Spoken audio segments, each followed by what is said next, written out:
Hi, welcome to Bonita's Kitchen and thank you for joining us.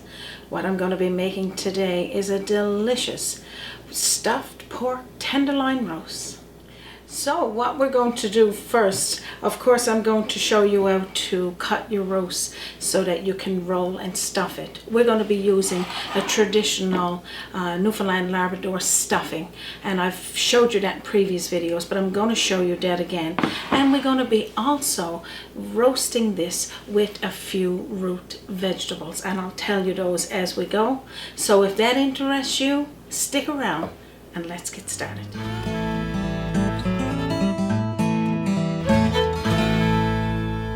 So what we're going to do first is make our stuffing.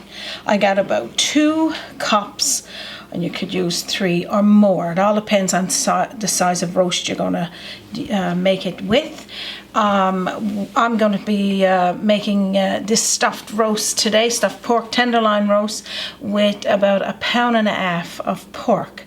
I'm going to be putting in 1/2 teaspoonful of black pepper, 1 tablespoonful of melted butter, or a little bit more, you don't have to be particular, about 1/2 teaspoonful of sea salt or table salt, probably a couple of tablespoonfuls of chopped onion, and 1 teaspoonful of savoury.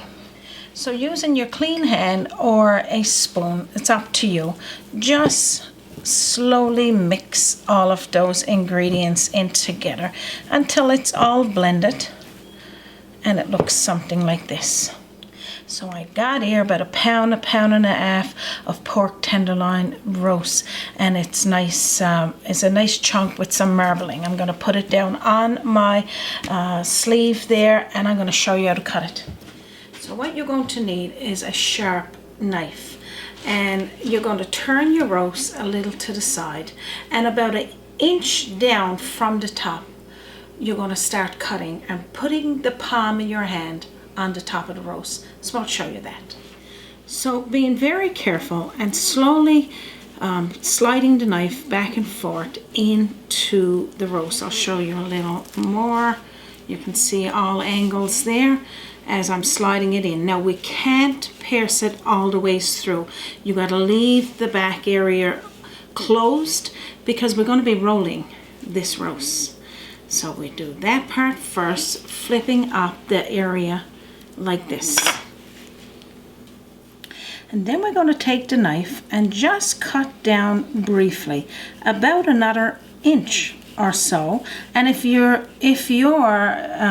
using a bigger roast, say if you got a 2 pound, 3 pound or more, do the same thing, but if it's thicker, maybe go 2 inches. So you see I'm cut down a little bit there like that. Now I'm going to take the knife and cut it back towards the other way like this. So now we're turning the knife the opposite way and we're cutting in, being careful of your fingers, taking the top there and bringing it up so you got that to guide you. You don't want to cut all the way through the roast because we need to roll this roast. So this is what your roast that we started out with looked like before. It was folded, of course, and it looked like this. Now it's flat. So now we're going to stuff it.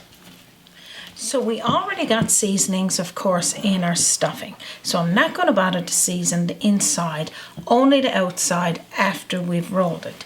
So you're going to take up equal portions of the stuffing and you're going to put it down on your pork like this and flatten it down.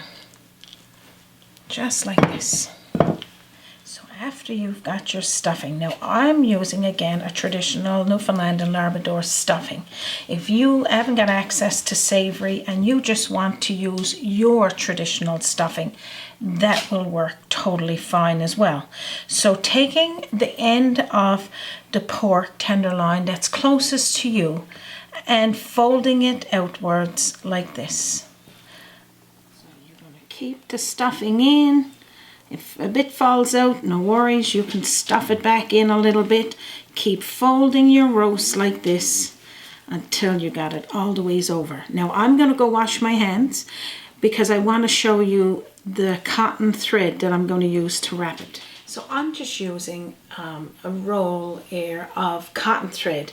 You could use as well sewing thread, because I've seen my mom and my grandma use that from before. Now this, what I'm going to do, if you don't have any of it at all, don't worry about it. We're going to wrap this as well with bacon. I mean double pork, you can't go wrong with that. Some smoky bacon. But this is really just to keep it in place, because I want to keep that stuffing in there. So I'll show you that. So you just put it in under your pork like that, tie a little knot.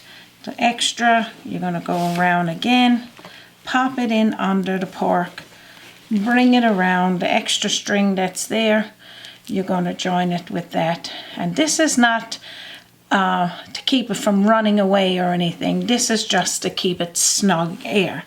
Also, I was telling you that I got some smoky bacon. We're going to be putting that on it. I'll stuff that stuffing back into that stuffed pork tenderloin after, and I'm going to put this one there as well. And this is it, as good as it gets. And if you don't use all the stuffing that you made, you can always put it in a fall wrap and parchment paper pouch and just bake it in the oven and have it as extra. I'm going to slide my pan over. I haven't, just so I don't get my hands on the handle. And I'm going to put my roast now into my cast iron pan on a grate. And I'm going to show you that. So what we're going to do now is season the top, keeping a little bit of my pepper. So I got about a teaspoonful of pepper, salt, and onion powder all in total. So I'm just putting a little small pinch over the top of each one of them. And then we're going to be adding in our root vegetables, which is turnip, carrot, and potato, and about 2 carrot, 2 potato, and it was about a half of a turnip chunked up like that. And then we're going to be putting in a medium onion, just less 2 tablespoonfuls that we used for the stuffing, and we're going to put that around it like that. I'm going to also be adding in there about 1.5 cups of vegetable broth, keeping about 1.5 cups for making the gravy when we're finished roasting this delicious tenderloin stuffed roast. So now I'm going to also do a drizzle of olive oil around the vegetables because I want them to roast. Now let me tell you for how long. You can also season your vegetables too, like I just put a little bit over each, because we're going to base all of this after it cooks for halfway's there.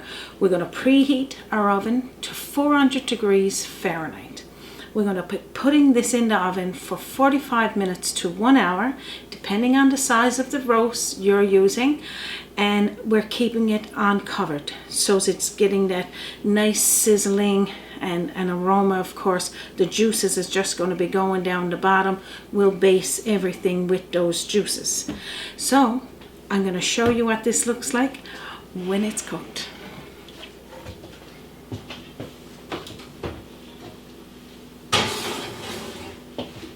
Okay, our roast is baked. I'm going to take it from the oven. We'll remove it from our cast iron pan. I'll show you that. Delicious. So what I'm going to do first, I'm going to take the roast and put out on my cutting board. I'm going to pour out that juice, remove the grate. I don't need that there anymore. Just going to put it over here for now. And I'm going to pour out that juice because I need to make the gravy. Of course, I was telling you a little bit about that. And then I'm going to put the vegetables back in the oven to keep warm while I'm making the gravy. Just look at that juices. All of that delicious roast drippings. We're going to make a delicious gravy. Can't wait.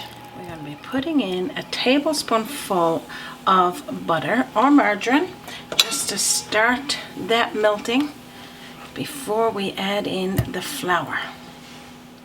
We're going to be putting in there 2 tablespoonfuls of flour, and I'm going to just whisk that around until it cooks just a little. Then we're going to be gradually adding in the drippings from the roast, as well putting in the remainder of the seasonings that we got there, which is the salt, pepper, and some onion powder. Just like that. Now you can have a light gravy or you can have a dark gravy, and we just like ours a little bit more color, and this is just a gravy browning. I'm just going to put a smidgen, just a little drop like that, just to darken the gravy a little, and just whisk it around. So what I'm going to do now is cut off a couple of nice pieces here, again with your sharp knife. Just cut it, and this is it. Just look at the inside, nice and pink, and the stuffing. Beautiful. Cutting off the string as well, and just look at this roast. Delicious, too good to eat. I hope you're excited to make your stuffed pork tenderloin roast with all these delicious vegetables and of course the nice silky gravy. I'm just gonna put a little bit of gravy over there and over the roast and some apple butter. Of course, you could never have enough gravy in Raymond's words anyway. And of course the right, Raymond? The apple butter, and I'll share that link with you. This is it, as good as it gets. Our stuffed pork tenderloin roast. Of course, I can't wait to have a taste. I'm so excited for you guys to make this delicious meal. And again, whatever size of roast you want to use, it doesn't matter. Mine is about 1.5 pounds, but you could have it as big as you like and just make extra dressing. I'm going to dressing, we call it dressing, but stuffing. So delicious. I'm going to have some of the vegetables, but it's the stuffed roast. So delicious. Is it a drop to fork? It is a drop to fork delicious, and I can't wait again for you to make it. So of course I'm going to share this recipe with you. It's going to be posted at the bottom of this link. I'll also share our recipe for the apple butter if you haven't seen it already, and as well the subscribe button is there if you haven't already done so. You can also get this recipe and many more on our website www.bonitaskitchen.com, or visit us on our Facebook page. We're not going to keep you much longer. We know your time is precious, and we're glad you spend a little bit of it with us today. Again, I hope you're excited to make this meal. On behalf of me and Raymond, thank you for joining us. From our kitchen to yours, you have a wonderful day. And don't forget to join us again on Bonita's Kitchen.